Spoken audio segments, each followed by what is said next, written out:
Do you ever feel like your team just isn't on the same page? You delegate stuff to them, you give them projects and deadlines to work towards, and they just keep missing them? Look, you're not alone. Most entrepreneurs experience this same frustration. And the sad thing is, it just keeps recurring over and over again. It's a cycle that maybe you can't seem to break. But here's the thing, there are only three core habits that you need as an entrepreneur to break this frustrating cycle of delegating and missing deadlines and having to babysit your team. And if you master these three simple habits, then everything transforms for you and you're able to scale your organization. So in this video, I'm going to share with you those three habits. So stick with me because each of these is unlocking the next layer and the next level towards actually scaling your organization. Hey, this is Wayne, founder of Ugly Mug Marketing and creator of the Agency Accelerator. And if you are watching this video, then chances are you're in the stage of your business where maybe you have one or two team members, or maybe you have more than that, and you're trying to scale your company. But in the midst of all this scaling, you seem that you have to keep going back and babysitting your team, right? You can't focus on the growth that your organization know you have possible because you're constantly dealing with employee issues, whether it's employee drama, whether it's them not doing the things that were assigned to them, whether it's them doing things halfway and not as good as you could or someone else could do these things.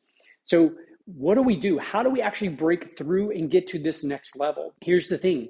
It really comes down to these three simple habits. And for so long, I struggled trying to figure out, how do I manage people? How do I get them to do the things correctly? How do I get them to show up on time? And I spent years frustrated by trying to get my team to live up to high expectations. If that's you, then you're going to love these three habits, because what they're going to do is they're going to shift your mindset. They're going to shift your reality. You can see on behind me some of the books that I've read over the years to try to help me figure this out. And here's the thing. I didn't learn these three habits from a book. I learned these from years of managing a team and building a team now that doesn't require my constant attention. I can leave, I can travel. I don't have to worry about, are they doing the things they're supposed to be doing?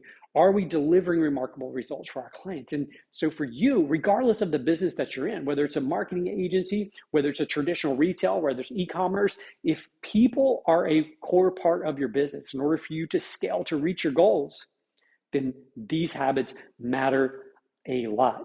I'm reminded of this ancient proverb that simply says, if you want to go fast, go alone. But if you want to go far, go with others.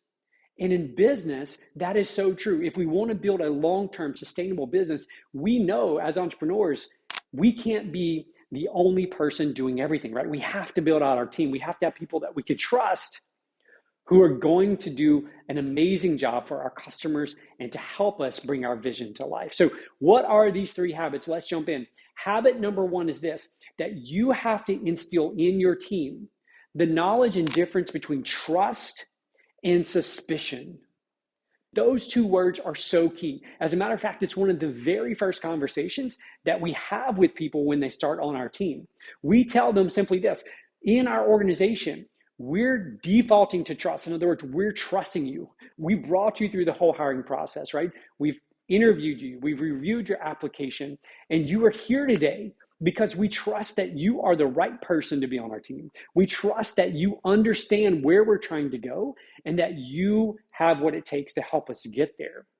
However, in any instance where you give your word, whether it's explicit, in other words, you state something explicitly, or implicit, whether it's implied, there's this gap.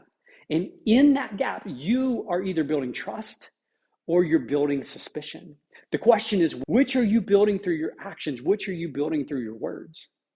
You see, that conversation lays the foundation for the other two habits that we're going to talk about. But for you as a leader, look around at your team if you have one already.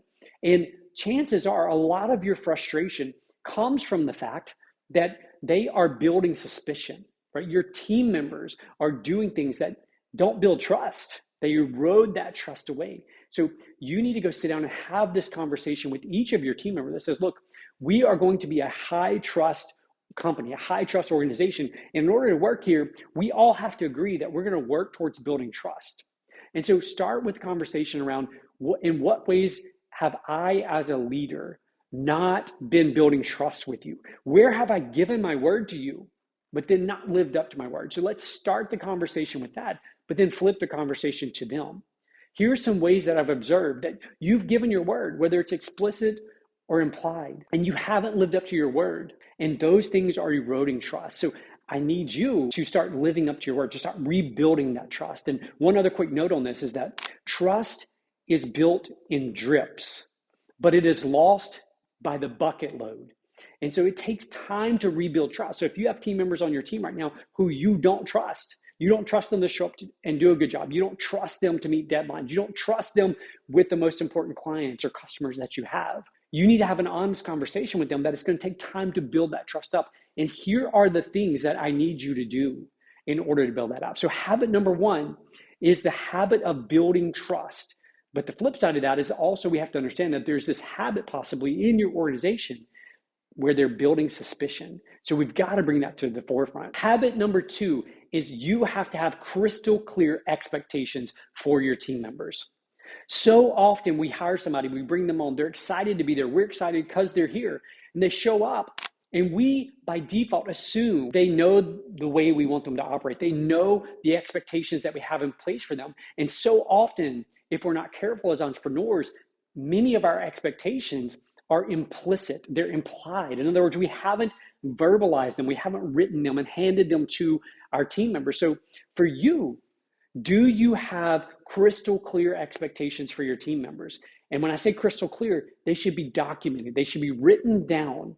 So when people come to apply to work with us, one of the things we've learned over the years is we have an expectation guide that says, here are our standards. Here is what you are committing to live up to as a part of our team. And then we make them sign off saying, I can live up to these expectations, or at least I'm willing to do my best to try to live up to these expectations. So for you, do you have documented expectations for your team? And this ties back into habit number one, because they can't build trust with you if they aren't crystal clear on what's expected of them. And so you can't make that assumption that they know exactly what's expected unless you've spelled it out for them.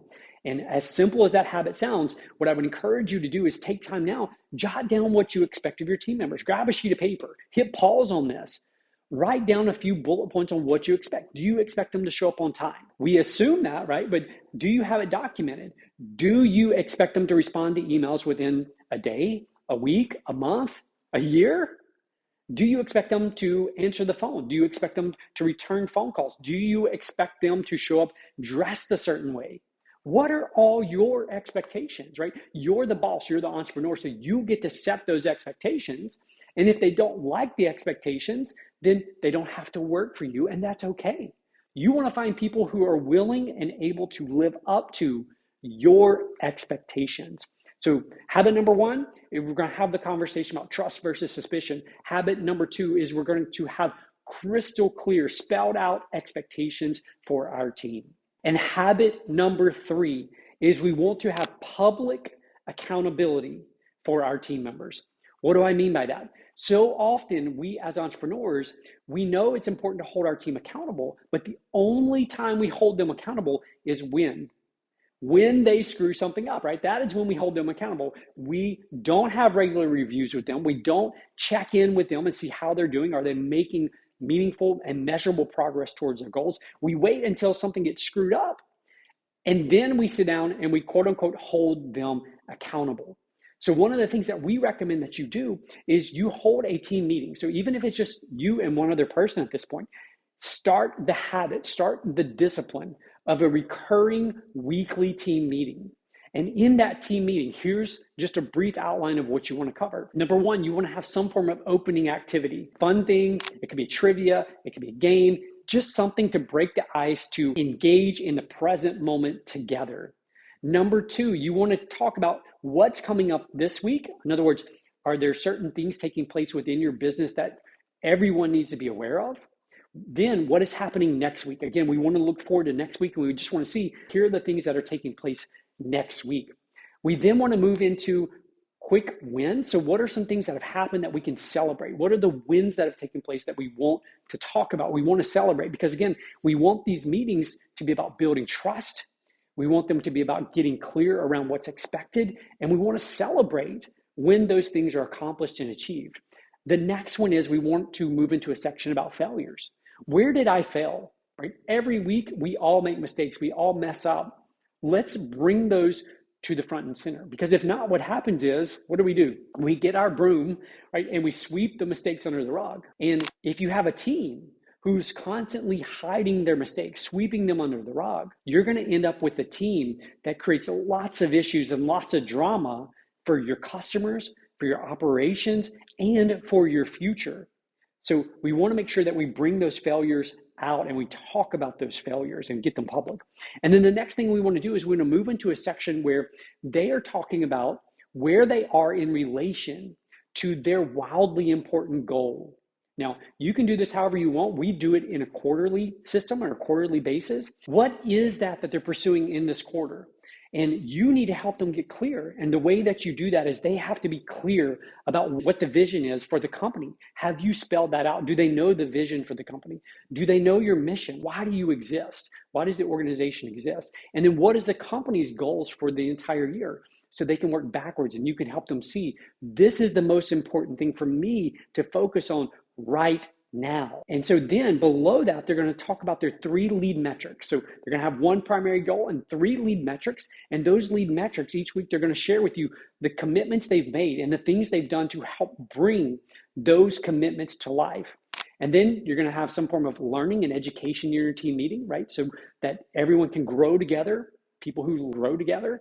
And then you're going to conclude the meeting. And one great way to conclude the meeting is with appreciations. Go around and talk about how you appreciate somebody else in the room.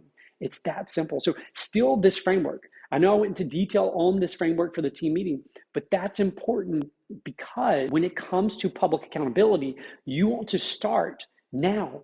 You want to start, if it's just you and one other person, that's when you want to build this habit because this habit is going to serve you in the future. This habit is going to last with you and go with you as you scale your organization forward. And the beautiful thing is, as you add more team members, what you want to foster is you want a team where they're challenging each other on those commitments, right? On their big goals. Am I pursuing the big goals correctly? Am I hiding and not doing the things I need to do to reach those important goals?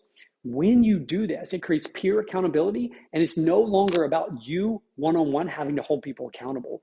It's about public accountability. So those are the 3 habits that are so important for you if you're going to scale your organization. I would encourage you to go back, have the conversations around trust and suspicion. Number 2, I would encourage you to get crystal clear about the expectations that you have for each of your team members. And it could vary from role to role. And then number 3, make sure that you are using some form of public accountability, not just one-on-one and not just when things get screwed up, that you're holding people accountable. I would love to hear in the comments which of these you're going to implement into your business. And I'm confident if you implement these 3 habits into your business, you'll be able to scale faster and go much further than you ever thought possible because you'll shift from having to babysit your team to actually getting to enjoy and love working with each of your team members. Until next time.